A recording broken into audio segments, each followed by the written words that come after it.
অনেক প্রতীক্ষার পর আমি আমার পছন্দের বইটি শেষ অধ্যায় বইটি পেয়ে গেছি। আজকে আমার গন্তব্য হচ্ছে ২১শে বইমেলা এবং টিএসসি। তাই চটপট করে উঠে পড়লাম বাইক রাইড শেয়ার করতে করতে চলে যাচ্ছি টিএসসি এবং বইমেলার উদ্দেশ্যে।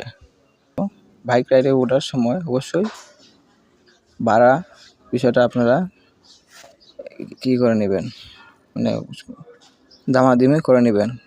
করতে করতে চলে আসলাম টিএসসিতে। টিএসসি রাজু ভাস্কর্যের সামনে দাঁড়িয়ে একটু পোজ মারলাম এবং সাথে দেখে নিলাম মানুষের ব্যস্ততা, তরুণী ও কাপলদের ব্যস্ততা দেখে উপভোগ করে চলে গেলাম ২১শে বইমেলার গেটে।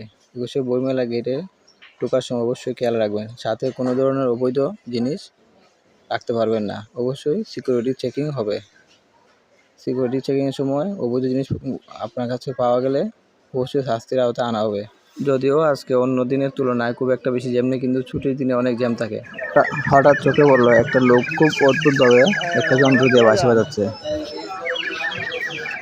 অনেক প্রতীক্ষার পর আমি আমার পছন্দের বইটি শেষ অধ্যায় বইটি পেয়ে গেছি এবং বইটি পৃষ্ঠাগুলো এবং লেখাগুলো উপভোগ করছি। আসলে এই বইটির জন্যই আমার বইমেলাতে যাওয়ার মূল উদ্দেশ্য ছিল। তারপর আর কি, যে উদ্দেশ্যে আসায় এই উদ্দেশ্যে বইটি কিনে আবারও শুরু করলাম স্টলগুলো ঘুরে দেখতে। আর আপনারা অবশ্যই যদি শেষ অধ্যায় বইটি কিনতে চান তাহলে অন্যধারা প্রকাশনীতে এই বইটি পেয়ে যাবেন। আর স্টলগুলোতে ঘোরার সময় অবশ্যই সাবধানে থাকবেন, মানিব্যাগ, মোবাইল ফোন সাবধানে রাখবেন।